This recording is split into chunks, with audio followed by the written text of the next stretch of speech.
वफा का नूर दुनिया में कभी मध्यम नहीं होता, वफा का नूर दुनिया में कभी मध्यम नहीं होता। गमे शब्बीर बढ़ता जा रहा है, कम नहीं होता।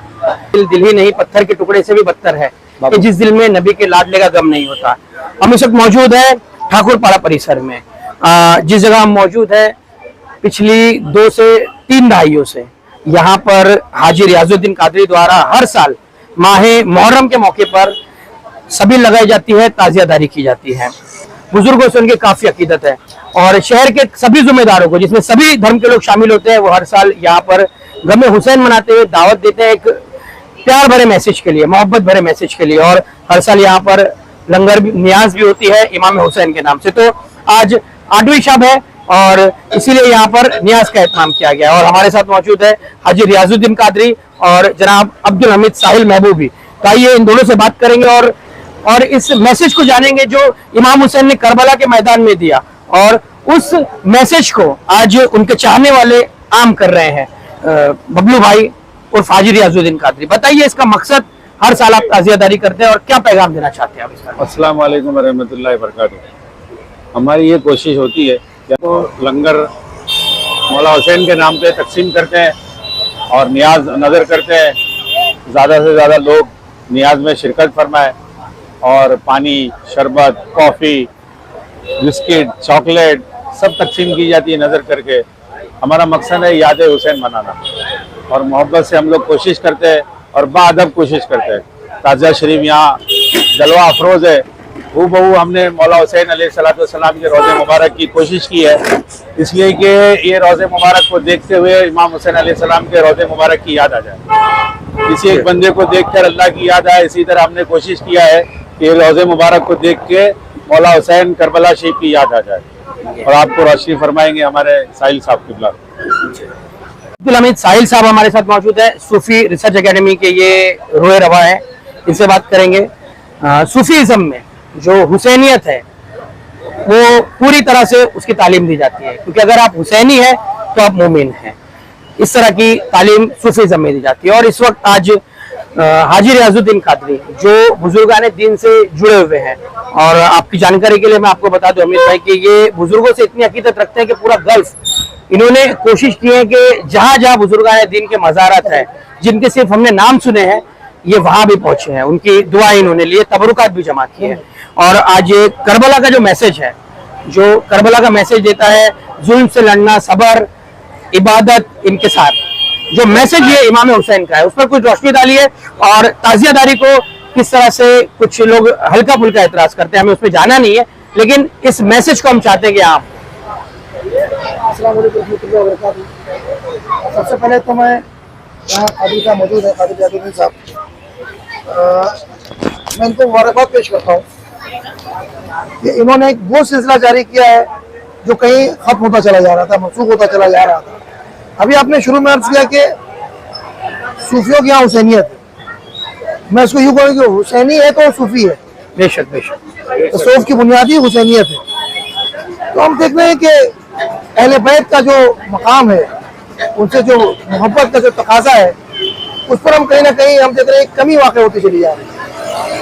क्योंकि हम देख रहे हैं कि आजकल कोई राफजियत तो शुरू से रही है और सारा मामला हमने राफजियत के खाते में डाल दिया है, क्योंकि वो अहले तशा जो अगर मुहर्रम मनाते तो हम नहीं मनाएंगे, अगर वो ताज़िया रखते हैं तो हम नहीं रखेंगे। ये कौन सी बात या कौन सी दलील सामने आती है?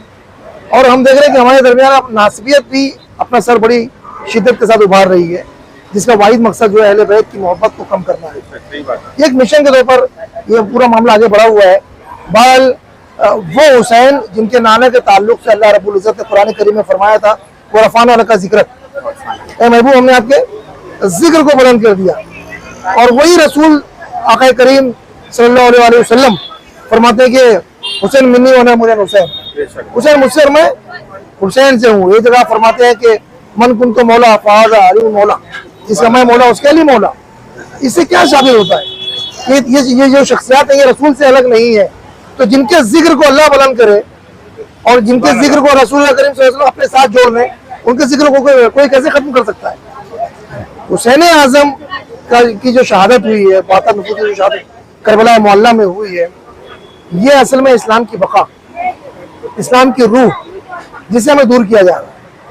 आका करीम ने उम्मत से कुछ नहीं मांगा था, आपने सिर्फ इतना फरमाया था कि मैं तुमसे कुछ नहीं, कोई अजर नहीं मांगता, मैं सिर्फ इतना मांगता हूँ कि मेरी जो मोहब्बत है, मेरी जो अहले बैत है, उनसे मोहब्बत करना। बेशक। क्या आज हम उस तकाजे पे पूरा उतर रहे हैं? आज मैं सुन्नियों से भी ये इल्तिमास करना चाहता हूँ जो अपने आप को सुन्नी कहते हैं, अल्हम्दुलिल्लाह कि हम टनाटन सुन्नी है या धनाटन सुन्नी है, जो भी है अल्हम्दुलिल्लाह बहुत अच्छी बात है। आपको ख्वाजा का गुंबद तो याद है, लेकिन ये करबला का गुंबद, आप हुसैन का गुंबद भूल गए। आपको गौसे पाक का गुंबद याद है, लेकिन आपने मौला अली के गुंबद को फरामोश कर दिया है। तो हमें ये जानने की सख्त जरूरत है और ये समझने की कोशिश करनी चाहिए कि ख्वाजा साहब हसनी हुसैनी सादात है, गौसुल आज़म दस्तगीर पुराने पीर, बड़े पीर जो हसनी हुसैनी सादात है, लेकिन उनके आबा व अजदाद जिससे जहाँ से बुनियाद पड़ी, जहाँ से बिना पड़ रही है, उन्हीं को फरामोश करने की, फरामोश करवाने की कोशिश की जा रही है। ये तो चलिए सारी बातें हो गई।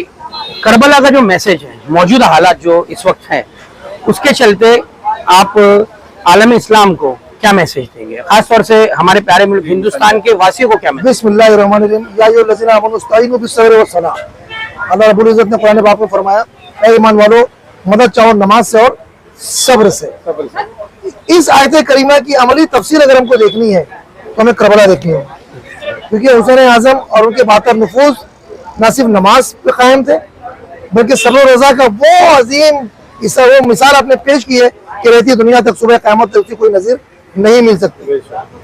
नमाज यजीदी खेमे में भी हो रही, अजान भी हो रही थी, वहाँ भी तिलावत हो रही थी, लेकिन जो तिलावत, जो नमाज, जो क़याम और जिस तरह के सब्र का यहाँ पर मुजाहरा किया जा रहा था, उसकी कोई मिसाल नहीं। आपने इंसानियत को ये दर्ज दिया कि हक की बुलंदी के लिए, हक की बका के लिए अगर छोटे बच्चे 6 माह के बच्चे से लेकर जवान अली अकबर तक और बूढ़े अभी मज़ाहिर तक अगर कुर्बान करना पड़े तो कुर्बानी करने से गुरेज ना करना। अगर आपको अल्लाह रब्बुल इज्जत की बारगाह में सर्व सुजूद होकर गर्दन कटाने के लिए अगर मौका आ जाए तो अपने गर्दन कटा देना, लेकिन उस रब की रजा के लिए आगे सब कुछ अपना कुर्बान कर देना। करबला ये पैगाम है इंसानियत के नाम पर कि हमेशा हक की जीत होगी और जुल्म जो है वो हमेशा हारेगा। हम देखते हैं कि आज 1400 बरस गुजर गए, आज यजीद के नाम लेवा बहुत कम है, क्यों? जाहिर सी बात है, ये अल्लाह का एक निज़ाम है कि हक और बातिल ये दोनों चलते रहेंगे, लेकिन हक के परिस्तार आज हम देखते हैं कि जगह जगह पर जो है आज हुसैनी, ये देख रहे हैं आप कादरी लंगर यहाँ लगा हुआ है, कादरी शबील लगी हुई है, लोग ज़ियारत यहाँ पर आ रहे हैं, ये लंगर यहाँ चल रहा है, ये चलता रहेगा, सुबह क़यामत तक चलता रहेगा। लेकिन यजीद के नाम पर कोई सबील, कोई लंगर, कुछ भी आप देखें तो कहीं आपको मिलने वाला नहीं है। तो एक शायर का शेर मुझे याद आ रहा है कि इंसान को बेदार तो हो लेने दो, हर कौम पुकारेगी हमारे यहाँ। हमने शुरुआत में एक शेर पढ़ा था कि जिसका आखिरी मिसरा ये था कि वो दिल ही नहीं पत्थर के टुकड़े से भी बदतर है कि जिस दिल में नबी के लाडले का गम नहीं होता। तो ये गम हुसैन पर कई शोरा ने लिखा है। लोग इस गम को मातम से जोड़ देते हैं कि मातम नहीं करना चाहिए, बैन नहीं करना चाहिए, रोना नहीं चाहिए। तो इस पर हम तो नाकी से जानते नहीं है, आप इस ताल्लुक से क्या रोशनी डालना चाहेंगे? बेशुमार रवायतें मौजूद हैं। मैं आपको एक ऐसी मिसाल दूंगा, यहाँ भी एक तनाज़े की बात की जाती है और मतलब तनाज़ा खड़ा करने की कोशिश की जाती है कि शहीद आजम कौन? शहीद आजम हज़रत अमीर हमजा या सैयद शुहदा जो हज़रत अमीर हमजा, हज़रत इमाम हुसैन। तो मैं उनके ताल्लुक से आपको बयान कर दूँ कि जब जंगे उहद में जब हज़रत सैयदना अमीर हमजा शहीद हुए और उनकी लाश को मिसरा किया गया, उनके नाक काटे गए, कान काटे गए, उनका पेट चाक करके उनके कलेजे को हिंदा ने चबाया, जो यजीद की दादी होती। जब वो आका करीम ने आपकी लाश मुबारक को देखा और जब इस कंडीशन में आपने देखा, इस हालत में देखा, तो आप जब्त न कर सके, बल्कि बुलंद आवाज से अपनी गिरिया, बुलंद आवाज से आप रोए। और जब मदीना में आप दाखिल हुए तो उन घरों से रोने की आवाजें आई, बैन करने की आवाजें आई जिन घरों के साहब शहीद हो गए थे जंग आवाज में। तो आपने फरमाया कि ऐ हमजा, आज तुम पर कोई रोने वाला नहीं, आज हमजा पर कोई रोने, क्योंकि आप महाजिर थे। आपने फरमाया कि अगर ये मक्का में होते तो आज कुरैश के घरों से रोने की आवाजें आती कि हमजा शहीद हो गए। यहाँ साबित हो रहा है कि रोया जा सकता है, बैंक किया जा सकता है, लेकिन जो तरीक़ेकार हमारे आका ने हमें सिखाया वो। इसी के साथ साथ आप आए कि सैयदना इमाम हुसैन, सैयदना इमाम हुसैन आका करीम की गोद में बैठे हुए हैं और आंखों से आपकी अश्क जारी है, गिरिया तारी है आपके ऊपर। सैयदना अली मौला वहाँ हाजिर होकर फरमाते कि ऐ मेरे आका करीम, आखिर किस बात ने आपको रुला दिया, किस बात ने आपको तकलीफ पहुंचाई? आपने फरमाया अली, अभी जिब्रील मेरे पास आए थे और उन्होंने मुझे बताया कि ये जो शहजादे हैं, इसको आप आपकी उम्मत जो है इनको इनकी गर्दन जमी करेगी, इन्हें शहीद करेगी, इनका गला काटेगी। उस वाक़े से मैं अश्कबार हूँ, मैं रो रहा हूँ। और बहुत सारी मिसालें हैं ऐसे, तो मैं सलमा का वाक़या मशहूर है कि किस तरह आपने जो उनको मिट्टी दी और शीशी दी कि इस मिट्टी को शीशी में रख लो, अभी जबरील मुझे देकर गए, जब ये खून हो जाए तो समझना मेरा हुसैन शहीद हो गया।